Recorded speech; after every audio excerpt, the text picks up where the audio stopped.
चलिए इसी के साथ हम रुक करते हैं बड़ी खबर का, जो कश्मीर घाटी से आ रही है। जिस तरह से कश्मीर घाटी में कुछ युवा आतंक के रास्ते पर चलने के लिए पाकिस्तान में लगातार जो है सरहदों से पार जाते थे। एक एजेंसी द्वारा जो है, सुरक्षा एजेंसी का बड़ा खुलासा ये है कि जम्मू कश्मीर में अगर बात करें, ज्यादातर कश्मीर जो लोग हैं पढ़ाई के लिए पाकिस्तान जा रहे थे और कश्मीरी युवा जो है आतंक के रास्ते में अपना कहीं ना कहीं हाथ लगाते हुए वहां पर नजर आए हैं। और सबसे बड़ी खबर ये है कि पाकिस्तान अब कश्मीर में पढ़ाई के लिए जा रहे युवा जो थे वो आतंक के दलदल में जा रहे थे। और कुछ दिन पहले कश्मीर में मुठभेड़ में आतंकी शरीक भट्ट की मौत ने सुरक्षा एजेंसी को चौकस कर दिया है। 2018 में जो पासपोर्ट की पढ़ाई के दौरान वहां पर जाते थे वो आतंक के रास्ते को चुनते थे और सुरक्षा एजेंसी ने इसके बाद साल 2015 और 19 के बीच जारी सभी पासपोर्ट की समीक्षा की है। इसमें पाया गया है कि पाकिस्तान और बांग्लादेश में पढ़ाई करने के लिए गए 40 में से 28 युवा आतंक के रास्ते पर चल पड़े थे। यही नहीं, 3 साल में घूमने वाले जो कश्मीरी लोग थे 100 जो गए थे उसमें भी ज्यादातर जो युवा थे वो नहीं वापस आए, यानी उन्होंने आतंक का रास्ता चुन लिया। और सुरक्षा एजेंसी को संदेह है कि युवा कश्मीर में बैठकर आतंक की गतिविधियों को प्रसार जो है और ज्यादा उनका करते हैं। पिछले महीने 24 जुलाई को बांडीपुरा में हुई मुठभेड़ में 3 आतंकी मारे गए थे। इनमें से एक जो आतंकी था अल्ताफ भट्ट भी शामिल था। सुरक्षा एजेंसी को शक था कि बट आतंकी भी राजनेता और तमाम ऐसे जो लोग थे जो कश्मीर में पढ़ने के लिए जाते थे पर आतंक के रास्ते पर कहीं ना कहीं चलते हुए नजर आ रहे थे। सुरक्षा एजेंसी का ये बड़ा खुलासा है। इसी पर तमाम जो जानकारी आसिफ रशीद हमारे सहयोगी आवाज़ जुड़ चुके हैं, इनसे लेते हैं। आसिफ, बताइएगा कि अगर हम पूरे डाटा की बात करें तो 100 में से ज्यादातर जो कश्मीरी थे जो सिर्फ घूमने के लिए गए थे वो वापिस नहीं आते, यानी आतंक का रास्ता चुन लेते। इतना ही नहीं, 40 में 28 जो युवा थे वो आतंकी बन गए और आतंकी बनकर कश्मीर में वापस लौटे। तो कितना बड़ा ये खुलासा देखने को मिल रहा है, क्योंकि इसमें एक चीज साफ हो जाती है कि आने वाले समय में जो और कश्मीरी वहां पर जाएंगे उनको रोका जा सकता है। देखिए, एक वैलिड रीजन देकर ये सभी नौजवान जो थे, जितने भी युवा जम्मू कश्मीर से गए थे, कुछ स्टडीज के लिए गए थे, कुछ बिजनेस के मकसद से गए थे, लेकिन इनको वीजा या जो पासपोर्ट इशू करना था वो इशूइंग अथॉरिटी भारत सरकार की तरफ से और जम्मू कश्मीर प्रशासन की इजाजत के बाद ये सभी लोग गए थे। अब जो खुलासा सबसे बड़ा हुआ है, 40 लोग हैं जिन्होंने साल 2015 के बाद सुरक्षा एजेंसियों ने जब जांच की है इस पूरे मामले में, तो 40 युवाओं में से पिछले 3 सालों के दौरान पता ये चला कि दर्जनों ऐसे युवा हैं, या तो वो वापस नहीं लौटे, पाकिस्तान और बांग्लादेश अगर गए थे, नंबर 1। नंबर 2, जो लोग गए वहां से लापता हुए, कोई उनकी डिटेल्स ना घर वालों के पास है ना किसी को पता चल पाया है।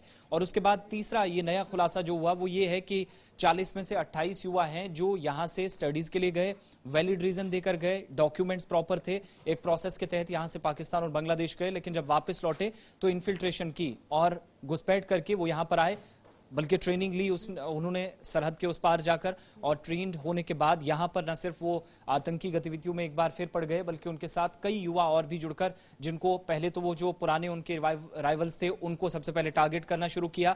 और ये खुलासा कब हुआ? 24 तारीख को, जब बांडीपुरा के अंदर शोक बाबा का इलाका था, सर्च ऑपरेशन चला, उसके बाद एनकाउंटर 4 दिनों तक ऑपरेशन चला, उसमें एक आतंकी मारा गया भट्ट नाम से। उस भट्ट के पता ये चला कि वो जब यहां से पाकिस्तान गया था तो किसी मकसद से गया था और वैलिड रीजन देकर, डॉक्यूमेंट्स देकर यहां से गया था। जब वापस आया तो कुछ पॉलिटिशियंस को, बल्कि बहुत बड़े पॉलिटिशियंस नॉर्थ कश्मीर के अंदर, उनको टारगेट करने की कोशिश की। ओवरऑल जो खबर यह है कि 40 में से 28 युवा वापस तो लौटे, लेकिन जिस रास्ते से गए थे, एक प्रोसेस के तहत गए थे, वापस वो घुसपैठ करके भारत में लौटे हैं। आसिफ, तमाम जानकारी के लिए शुक्रिया। जिस तरह से आसिफ ने भी तमाम जानकारी दी, अब इसी पर और जानकारी पाने के लिए हमारे साथ इस वक्त सनम एजाज जुड़ चुके हैं, श्रीनगर ब्यूरो। इनसे भी जानते हैं कि लगातार जो पाकिस्तान जा रहे थे युवा आतंक के रास्ते को चुनते हैं, और कहीं ना कहीं सरकार ने भी जिस तरह से एक नोटिस कल निकाला जिसमें साफ तौर पर कहा गया है कि अब जम्मू कश्मीर में जो देशद्रोह के रास्ते पर चलेगा या फिर पत्थरबाजी करेगा, उनका ना पासपोर्ट उनको मिलेगा ना ही सरकारी नौकरी मिलेगी। तो सनम, बताइएगा कि जिस तरह से एजेंसी ने खुलासा किया कि 40 में 28 जो युवा थे जो पाकिस्तान या बांग्लादेश में जाते हैं वो आतंक के रास्ते को चुनते हैं, तो सरकार ने कल जो नोटिस निकाला,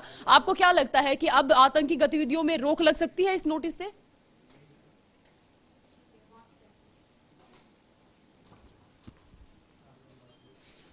सनम, आप हमें क्या सुन पा रहे हैं? लगता है तकनीकी समस्या होने की वजह से सनम से हमारा संपर्क नहीं होता। जब उनसे संपर्क होता है उनसे फिर से लौटेंगे। उससे पहले हम आपको बता देते हैं कि जिस तरह से सुरक्षा एजेंसी ने इसके बाद बागा सीमा और साथ ही नई दिल्ली हवाई अड्डे पर इमिग्रेशन अधिकारियों के साथ सुरक्षा एजेंसी के साथ बड़े पैमाने पर मंथन किया है, इसमें यह पाया गया है कि पढ़ाई के लिए बांग्लादेश या पाकिस्तान गए कम से कम 40 युवा लापता थे।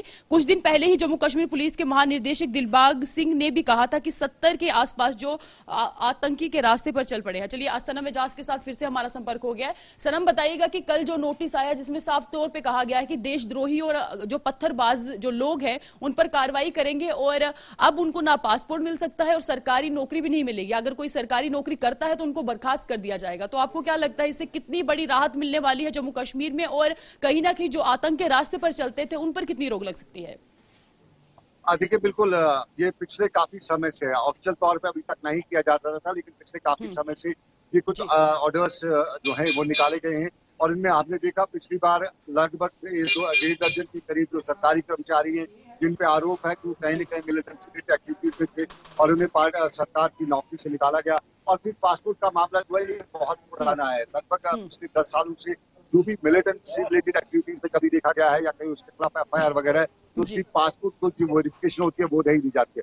लेकिन इस सारे के बीच में सबसे इम्पोर्टेंट है कि इस वक्त कश्मीर में कहीं न कहीं हालात बहुत भी कई तरह की जगह पे चल रहे हैं। उन सारे के बीच में इस तरह की कार्रवाइयां जो है ये हमने पिछले 1 साल से ज्यादा तौर पर जब से यूटी बना है तब से बहुत ज्यादा सरकार के जो ऑर्डर्स है वो हमने ज्यादा एक्टिव देखे और ज्यादा थोड़े से कठिन भी। बहुत से लोग इन चीजों को लेके परेशान भी हैं क्योंकि कुछ लोग ये सारा कुछ छोड़ के मेन स्ट्रीम में आ भी चुके हैं और उन्हें भी इस तरह की परेशानी है। लेकिन एक मामला यहाँ पे कश्मीर की है कि इस वक्त सिचुएशन जो है वो पिछले काफी समय से एक तरह से एक कंट्रोल में है सरकार, हम कह सकते सरकार कंट्रोल में है और सरकार के जो ऑर्डर्स वगैरह है उन सारे को देखते हुए जमीनी सतह पे हालात जो है पिछले के मुकाबले में बदले हुए दिखाई दे रहे हैं। जी बिल्कुल। अब सनम ये भी बताइएगा कि जिस तरह से अगर बात करें तो बांग्लादेश और पाकिस्तान में कोई घूमने के लिए जाता था, पढ़ाई करने के लिए जाता था तो कहीं ना कहीं आतंक के रास्ते पर वो जाते, तो आपको क्या लगता है आने वाले समय पर इस पर भी रोक लग सकती है क्या?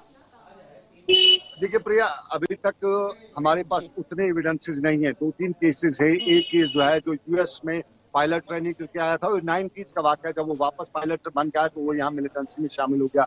एक वो मामला है। 1-2 मामले जो है जो पाकिस्तान या बांग्लादेश की कंट्रीज में गए, पढ़ाई के नाम पे तो गए लेकिन वापसी पे आकर उन्हें मिलिटेंसी ज्वाइन की। और ये पिछले 3-4 दिन से खबर ज्यादा गर्म इसलिए भी है क्योंकि जो बांडीपुरा में मिलिटेंट मारा गया वो वीजा पे, पासपोर्ट पे बाज़ाब्ता तौर पे पाकिस्तान गया था और फिर वहां से वो वापस आने के बजाय पासपोर्ट का जो बॉर्डर के तरीके से जो सही रूट है उसकी तरफ से आने के बजाय उसने एलओसी को इन्फिल्ट्रेट किया था और एलओसी की तरफ से यहाँ पे आया था। जी और सनम, तमाम जानकारी के लिए शुक्रिया। जिस तरह से सनम ने भी बताया, फिलहाल क्या कुछ पूरा इनपुट निकल कर आ रहा है जहां पर फिलहाल देखा जाए तो उन लोगों पर कार्रवाई भी होगी और आने वाले समय पर ऐसी गतिविधियों में रोक लग सकती है क्योंकि सुरक्षा एजेंसी ने साफ तौर पर यह कहा है कि जो भी पाकिस्तान में चाहे पढ़ाई करने के लिए जाता था या फिर घूमने के लिए जाता था तो आतंक के रास्ते पर चलते थे। तो कहीं ना कहीं सरकार को पहले भी इस चीज का अंदेशा था, इसीलिए कल नोटिस आता है कि जो भी ऐसी गतिविधियों में शामिल पाया जाएगा, जो देशद्रोह हो या फिर पत्थरबाज की घटनाओं में होगा, उसको पासपोर्ट नहीं मिलेगा, ना ही सरकारी नौकरी मिलेगी। तो कहीं ना कहीं अब जो लोग हैं